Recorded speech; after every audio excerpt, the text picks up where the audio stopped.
जय हिंद साथियों, आपके अपने YouTube चैनल प्रचंड एकेडमी में आप सभी का स्वागत।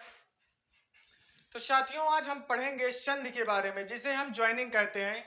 तो संधि के बारे में जानेंगे। सीढ़ियां उन्हें मुबारक हो जिन्हें छत तक जाना है, आपकी मंजिल तो आसमां है, रास्ता आपको खुद बनाना है। तो साथियों, बेहतर मेहनत करना, बेहतर पढ़ना है, तभी जीवन में आगे सफल हो सकते हैं। तो साथियों, आज हम संधि के बारे में जानेंगे। संधि दो समीपवर्ती वर्णों के मेल से जो विकार परिवर्तन होता है उसे क्या कहते हैं? संधि कहते हैं। दो समीपवर्ती वर्णों के मेल से, वर्ण क्या होता है? भाषा की छोटी इकाई ध्वनि। इस ध्वनि को वर्ण कहते हैं। वर्णों के व्यवस्थित समूह को क्या कहते हैं? वर्णमाला कहते हैं। कहने का तात्पर्य है, दो समीपवर्ती वर्णों के मेल से जो विकार परिवर्तन होगा उसे क्या कहेंगे? संधि। संधि का पहले शब्द का अंतिम वर्ण एवं अंतिम शब्द का पहले वर्ण के मेल से जो विकार परिवर्तन होगा उसे संधि कहेंगे। पूछा जाता है साथियों, संधि कितने प्रकार की होती है? तो संधि 3 प्रकार की होती। एक संधि होती है स्वर संधि, व्यंजन संधि और विसर्ग संधि। तो संधि कितनी होती है? 3 संधियां होती है साथियों। तो स्वर संधि, व्यंजन संधि और विसर्ग संधि। आप जानेंगे स्वर संधि किसे कहते हैं? दो स्वरों के मेल से, स्वर के बाद स्वर या दो स्वरों के मेल से जो विकार परिवर्तन होगा उसे हम स्वर संधि कहेंगे। स्वर संधि 5 प्रकार की होती है। अब पहले तो हम जानेंगे संधि कितने प्रकार की। तो स्वर संधि, व्यंजन संधि और विसर्ग संधि। दो स्वरों के मेल से जो विकार परिवर्तन होगा उसे स्वर संधि कहेंगे। स्वर संधि के बाद व्यंजन संधि आती है। व्यंजन संधि में की परिभाषा क्या है? व्यंजन संधि के बाद स्वर आए तो जो विकार परिवर्तन, व्यंजन के बाद स्वर या व्यंजन के आने से जो विकार परिवर्तन होगा उसे क्या कहेंगे? व्यंजन संधि कहेंगे। अब आता है विसर्ग संधि। विसर्ग संधि क्या होता है? कहने का मतलब ये है, विसर्ग संधि में विसर्ग संधि के बाद स्वर या व्यंजन आने से जो विकार परिवर्तन होगा उसे क्या कहेंगे? विसर्ग संधि कहेंगे साथियों।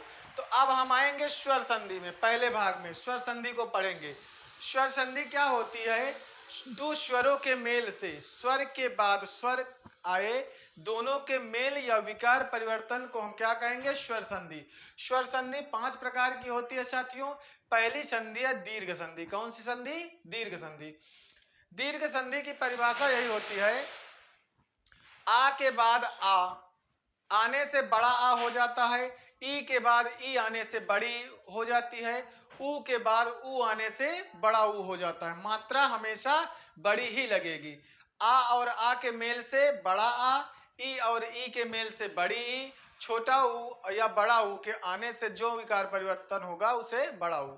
अब देखिए साथियों, यानी कि आ के साथ छोटा आ मिले या आ के साथ बड़ा आ मिले, छोटे आ के साथ बड़ा आ मिले या बड़ा आ के साथ छोटा आ, हमेशा मात्रा कौन सी बनेगी? बड़ा आ की ही बनेगी। कौन सी मात्रा बनेगी? बड़ा आ की मात्रा। ई के साथ छोटी ई मिले या बड़ी ई मिले, या बड़ी ई के साथ बड़ी ई मिले, या छोटी ई के साथ बड़ी ई मिले, हर कंडीशन में मात्रा क्या बनेगी? बड़ी ई की मात्रा बनेगी। क्या बनेगी साथियों? बड़ी ई की मात्रा ही बनेगी।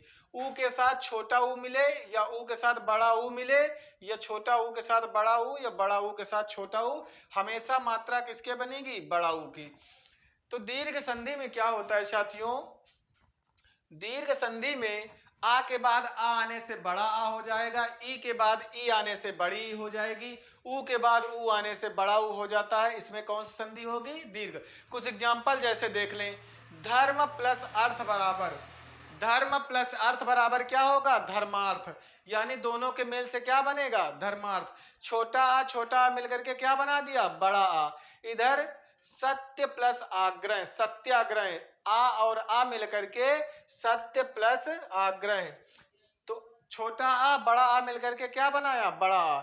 छोटे आ और छोटा आ मिलेगा तब भी बड़ा आ बनेगा, बड़ा आ छोटा आ मिलेगा तब भी बड़ा आ बनेगा, बड़ा आ प्लस बड़ा आ मिलकर के भी बड़ा आ ही बनाएगी। वैसे ई बनाएगी, वैसे ही ऊ। उसके बाद अति, अति प्लस ई बराबर अति। छोटी छोटी मिलकर के क्या बना रही साथियों? बड़ी ई बना रही। वैसे कवि प्लस इंद्र, छोटी छोटी मिलकर के बड़ी। कप प्लस ईस कपीस, जैसे इसमें महा प्लस आत्मा, धर्म प्लस अर्थ, ऐसे करके जो भी हो गए बड़ा बनेगा। जैसे इसमें है भानु, उ और उ मिलकर के बड़ा उ, भानु प्लस उदय बराबर भानुदय, वधु प्लस उत्सव, बड़ा उ प्लस छोटा उ मिलकर के बड़ा उ बनाएगा। तो ये कौन सी संधि है साथियों? दीर्घ। हमने स्वर संधि पढ़ी, व्यंजन संधि, विसर्ग संधि। स्वर संधि के 5 भाग होते हैं, दीर्घ, गुण, वृद्धि, यड़ और अयादि होती है। वैसे ही व्यंजन संधि में 11 नियम होंगे, विसर्ग में 7 से 8 नियम होंगे, उनको पढ़ना पड़ेगा। अब देखिएगा साथियों, जो दीर्घ संधि तो हम पढ़ चुके, आ के बाद आ, ई के बाद ई, उ के बाद उ। आ के बाद आ आने से बड़ा हो जाता है, ई के बाद ई आने से बड़ी हो जाती है, उ के बाद उ आने से बड़ा उ हो जाता है। साथियों अब देखिएगा, उसके बाद दूसरी संधि आती है गुण संधि। गुण संधि में क्या आएगा? अगर आ और ई, आ के बाद छोटा ई या बड़ा आ के बाद बड़ी ई, आ के बाद छोटी, इस कंडीशन में आ और ई मिलकर के मात्रा किसकी बनाएगी? ए की मात्रा बनाएगी। किसकी मात्रा बनाएगी? ए की मात्रा। आ और उ मिलकर के ओ की मात्रा बनाएगी। किसकी मात्रा बनाएगी साथियों? ओ की मात्रा। किसकी मात्रा? ओ की मात्रा। आ और ऋषि मिलकर के अर बनाएगी। क्या बनाएगी? अर।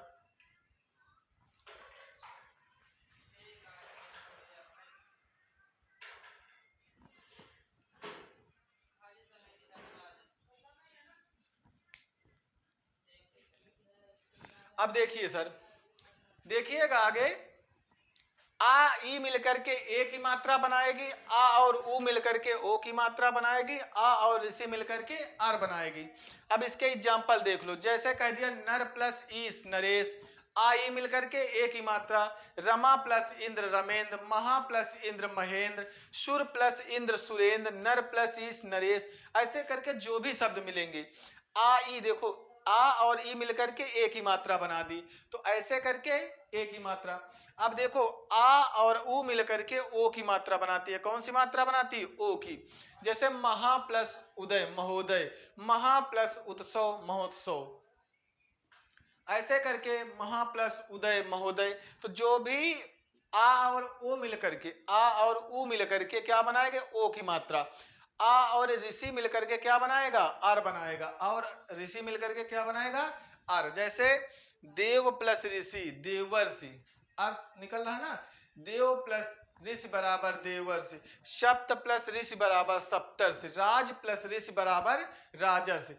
तो ऐसे करके संधि एक एक पढ़ते जाएंगे। तो साथियों मेहनत करना पड़ेगा, बिना मेहनत के बिना प्रैक्टिस के कुछ नहीं हो सकता है। अब पूरे एग्जाम्पल नहीं लिखाए जा सकते, इस वजह से 2-2 4-4 बता दिए गए, बाकी आप अपना प्रैक्टिस करते रहिए, क्योंकि यूट्यूब एक सहारा है आपका। इसके पढ़ने के बाद आप किताबें पढ़ोगे तो एकदम क्लियर हो जाएगा। किताबें तो पढ़ना पड़ेगा, बिना किताबों के सिलेक्शन नहीं होना है। अगर आपको सिलेक्शन लेना है, आपको अगर कामयाब होना है, तो अपने हिस्से की मेहनत आपको स्वयं ही करना पड़ेगा साथियों। तो साथियों इसके बाद हम दीर्घ और गुण पढ़ लिए, उसके आगे की संधि इसी के बाद पढ़ेंगे।